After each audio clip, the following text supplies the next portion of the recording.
got to try and make you see that you mean too much to me. Don't try to stop me, girl, I'm begging you. A man's gotta do what a man gotta do. You say you don't love me no more, but I just can't let you go. A man I heard you got to do what a another man got to do. Welcome. My name is Omar Ashaka, your guest host. We have a fabulous guest with us today, and it's really a blessing for me to have this young man with me. And his name is Mr. Bobby Parker, the blues guitar legend. Bobby, welcome to the show. Hello, Omar. How are you, man? I'm doing great. I'm excited. It's so nice to have you here, Bobby. It's my pleasure, man. But look, Bobby, I'm going to give a little brief. I'm going to describe you, Bobby, in a letter that I wrote to Jay Leno. Bobby, 14 years and 3 days ago. Really? I wrote this letter. Actually, I sent you a fax September 16th. Check this out, Bobby. September 16th, 1997. Whoa. We're talking about 14 years and 3 days ago. And I want to share this with our audience. Here's how I describe you. Here's the letter to Mr. Jay Leno. Okay. Dear Mr. Leno, let me first say congratulations for your success on The Tonight Show. Your personal style and that of your guests are smothered with energizing entertainment. That artistic joy and greatness brings me to the second reason for which I'm writing to you. I wanted to bring to your attention a musical blues legend by the name of Bobby Parker. Mr. Parker is one of the world's greatest blues singers, guitarists, and performers.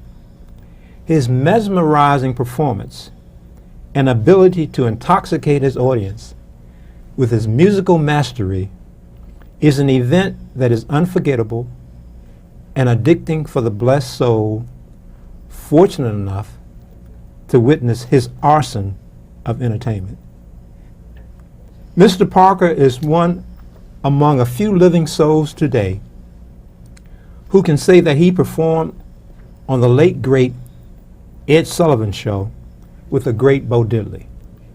He has inspired such musicians as the fantastic Carlos Santana and the late Beatle John Lennon, Steve Winwood, Robin Trout, and Robert Plant.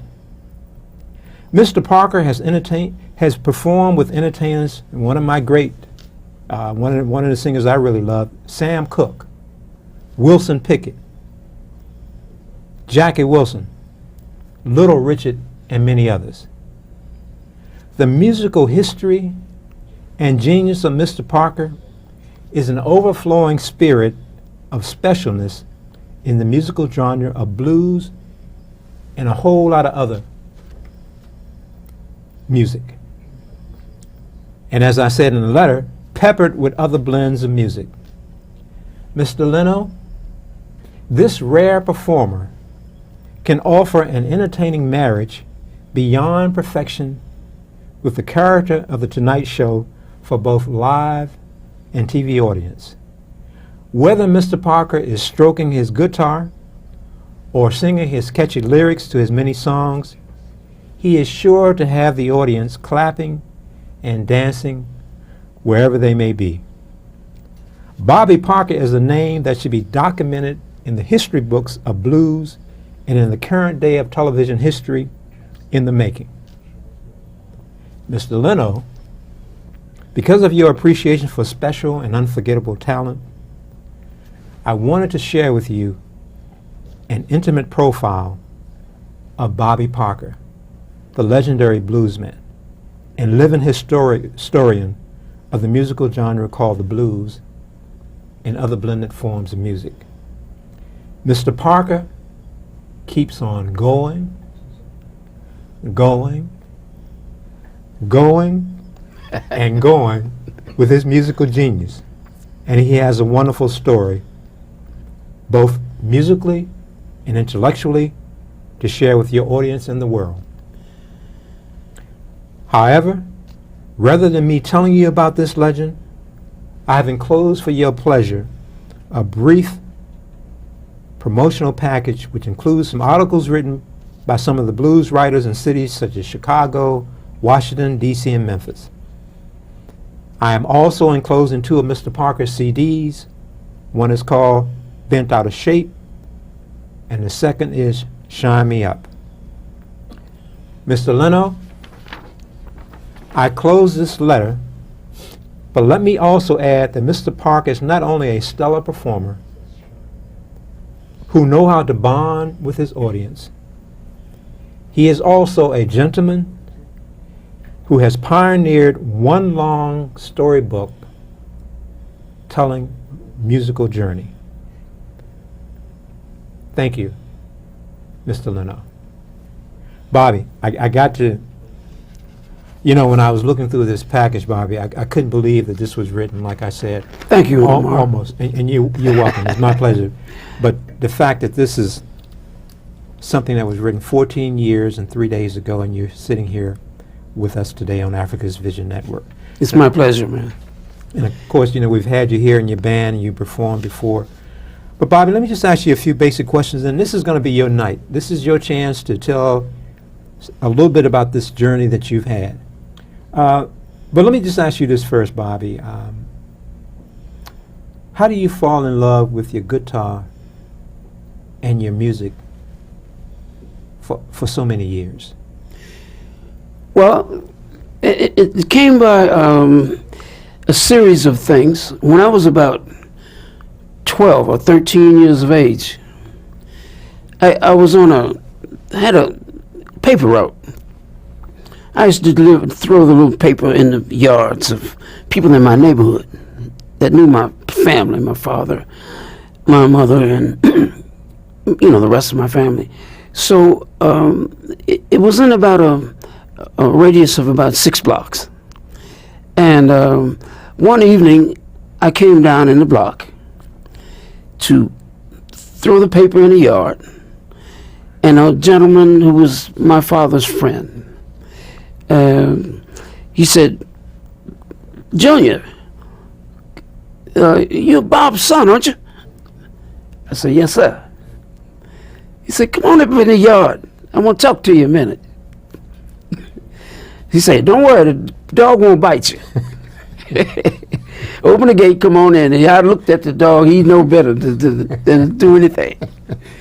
So I came on in the yard, Omar, and I walked up to he was sitting up on his porch, strumming his guitar. He was a very nice gentleman. He was way up, pushing 80 years old. Mm-hmm. And he said, "Junior, well, you're Bob Jr. I know your daddy. He's a fine man." He said, "Have you ever thought about playing the guitar?" I said, "Yeah, I'd like to." I said, "I've come by here a lot of times and watched you sit there. I sit there a couple of times at your gate, and you surely sound so great, you know." He said, "Well, I'm going to do you a favor." I said, "Well," he said, "Hey, give me the paper. Give me that paper, and I'm going to give you something." So I gave him the newspaper, and he took his guitar, great big acoustic guitar around his neck, and handed it to me. I said, "Oh." He said, No, I want you to take this down to your house and see what you can do with it. See if you can play it." I said, "Well, I'll try. I'll take it down there and see what I can do with that." I must have been 12 or 13 years old. So he said, "Look now, I want you to do good.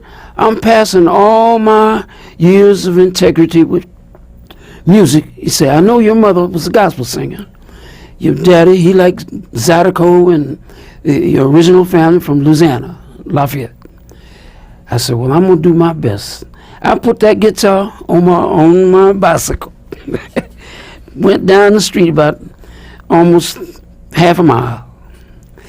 And after about 6 weeks, I was playing that great big old guitar, man.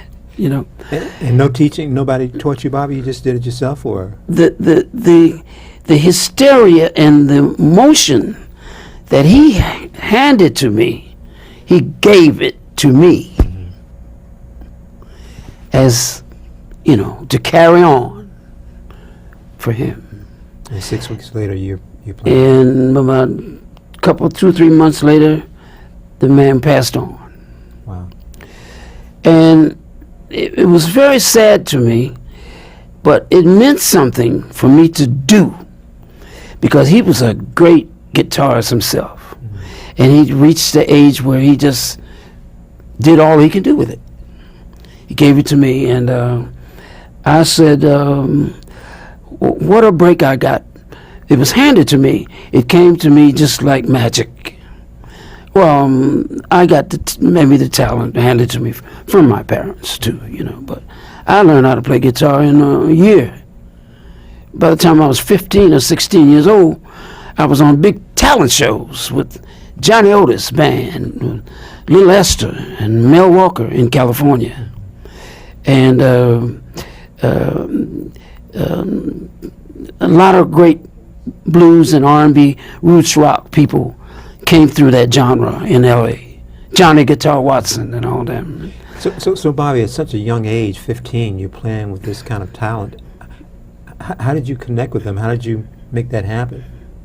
Well, it was a joy to me, because I love music. I mean, it was given to me heretically, you know, by my parents, you know. So it didn't take me long to learn how to play, you know. So I was really overjoyed with that, you know. And Bobby, we got a lot to talk about. What about, when did you first start writing songs? Do you recall when you first started writing your lyrics? Well, I wrote a song when I was 15 and a half, 16. I was putting it together. One of my biggest songs ever, called You Better Watch Your Step. And I really didn't have all the music, but I learned a lick. The world knew me by that, you know, and said, oh, here he comes with that one song lick. I was 15 or 16 years old. By the time I was 20 years old, traveling with music bands, 20 or 21, I recorded that piece of music in Washington, D.C. And after I recorded it, it didn't take long for it to skyrocket. It took off like a firecracker. You know, locally or throughout the world? Or? Throughout the world. Okay. All the English rockers picked it up. Led Zeppelin, Jimmy Page, and all the rockers over there in Europe. And then it became popular in America, all across the nation. You Better Watch Your Step was the name of that song. And it became popular. John Lennon, they sort of manipulated my words and music a little bit. And Bobby, just for some of our younger audience, you're talking about John Lennon with the Beatles, who was the former Beatles. With the Beatles, with the Beatles. John Lennon, and they took the song and they liked that lick so well. And I thought maybe that eventually I would have got a little more accolades, but they changed it, so not much happened for that. Okay. But you had it copyrighted, Bobby? Oh yeah, absolutely. Okay. Had it copyrighted. Well, Bobby, let me ask you this, and we're going to kind of jump around here.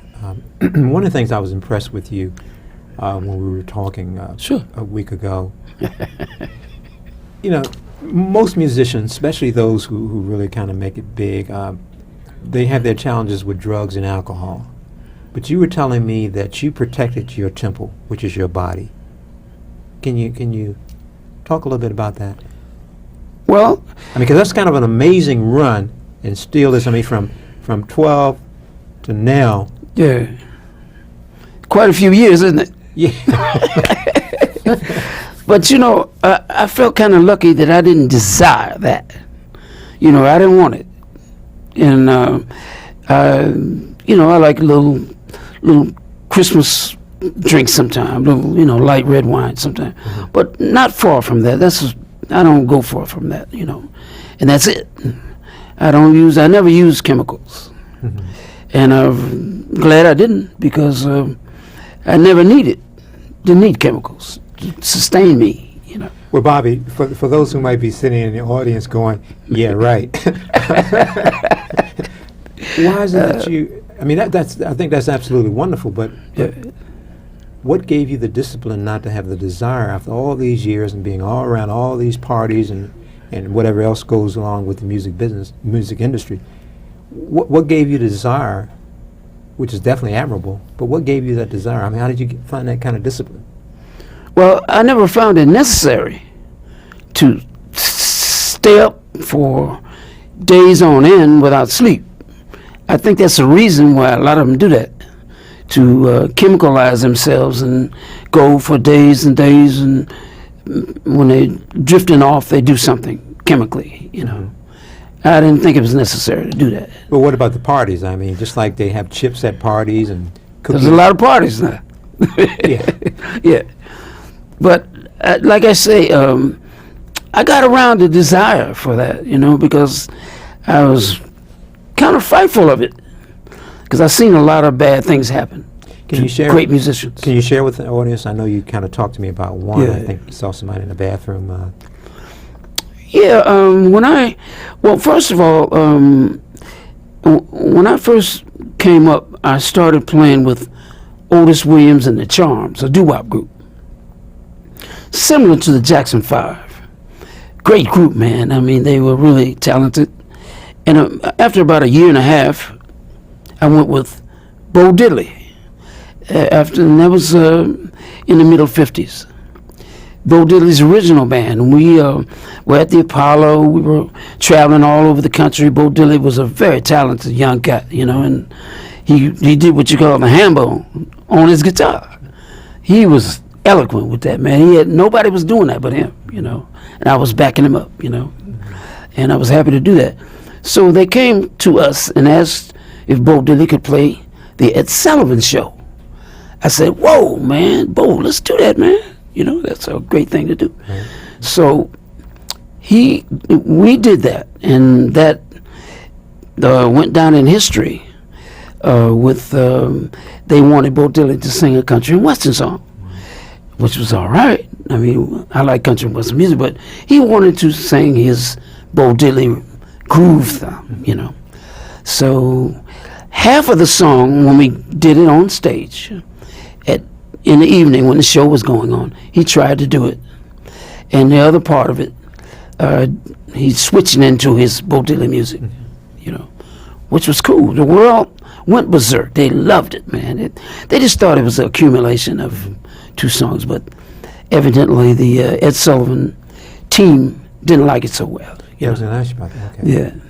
So the rest went down as history, and it was sad that they didn't like it, so things went kind of left for Bo Diddley. And Ed Sullivan at that time was a show where many musicians were featured, and I remember my family used to watch the Ed Sullivan show. Sure. Had a lot of folks on there. Yeah. Bobby, you mentioned the Jackson 5. This might be a good time to ask you about how did you feel when you heard about Michael Jackson passing away?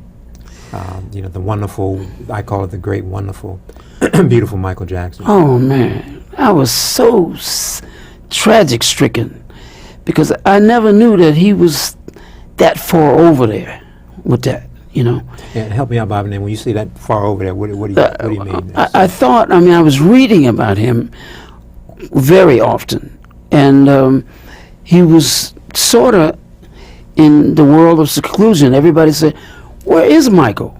Well, he's in Europe, recording. Years went by, 3, 4, 5 years. When he came out, he was ready to come out, as the world knows, And I didn't know that there was a lot of other things going on in his life like that, And I was sad, because I was a fan of his, Well, Bobby, I remember watching the movie on the Jackson 5, and I remember there was a scene where he was telling his mother that he had all these songs in his head, and he just couldn't stop. They were just constant. And you being a musician, you know, guitarist, a songwriter, is it possible, I guess, when you have so much talent going on in your mind that you can't shut your body down? I mean, I heard someone talk about when you have insomnia, is that adrenaline that's constantly going. So from You're close. Okay, so what are your thoughts on that? Well, when you wake up in the morning, after you keep stress driving and pushing for grooves, And you I'm want to sorry, keep you're it. talking about songs? Songs, grooves. Okay. And the world, I don't know if they realize, but one groove goes into another groove, which can become another song. And on and on and on and on. If you go to sleep, you're liable to forget that music. You keep the groove up, going, finish a song, finish a tune, and whoa, you put something on tape that it was related to this one. Probably a tune after this one or something. And you made another song, and people are getting tired, and if you go to sleep, you're liable to forget all about it. So does that mean, Bobby, a talent like Michael Jackson and others, and maybe even yourself, excuse me, does that mean rather than go to sleep, I got to finish this? You stay up as long as you got the drive and the will and the anxiety to drive you to finish the songs. I mean, you know, if you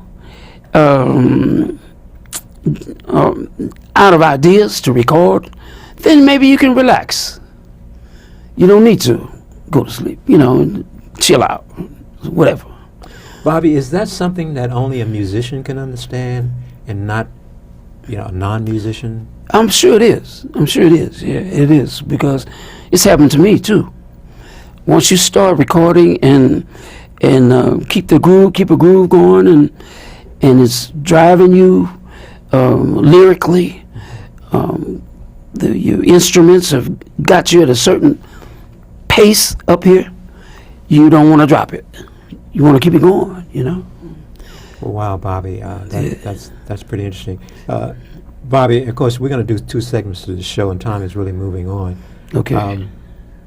But how does God, in your opinion, tie into the talent of musicians? Is this, you know, Michael Jordan, for example, he said he had his God-given talent to play basketball. Sure did. Do you see your talent and individuals like Michael Jackson, maybe John Lennon, as a gift from God, or what? Absolutely.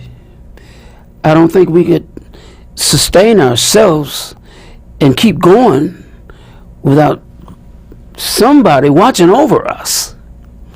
You know, through all the stuff in the world that's thrown at us. It shouldn't be. Somebody's watching for you, you know. I believe that. Now, that's my key on that, you know. Okay. Mm-hmm. Well, Bobby, there are a lot of great musicians, and sometimes their careers go south, so to speak. They just don't quite get it together. And I know you've kind of talked about some of the challenges that you face as a musician. As we get ready to maybe close out this first segment, what are your comments on that? Well, there are times when great artists are coming up through the ranks. They're not quite used to watching him, his groove, his vibe may get annoying, but he may be a great artist, you know. If they just let it go for a bit, they'll get used to him. But somewhere maybe down the line, somebody's rubbed the wrong way. That doesn't mean he's still not great. So somebody may come along and try to take him off his pedestal for little or nothing, no reason. He may be so great that they so good they just can't stand it. Happened to James Brown, it happened to Otis Redding, it happens to a lot of people. So are you talking about the everyday jealousy then? Is this, or is beyond that? The possible green streak, jealousy runs rampant in the music community. Okay. Well, Bobby, what we're going to do is we're going to close out this segment, and we're going to come back and talk about some other things. For example, you were with Blacktop Records at one time, and Yeah. I believe you did Watch Your Step, Hmm. and looked like you were getting ready to take off. And then I think things kind of changed for you. So we're gonna close out with one of your songs, and then we're gonna come back, and maybe you can tell us what happened with Blacktop Records. Sure, why not?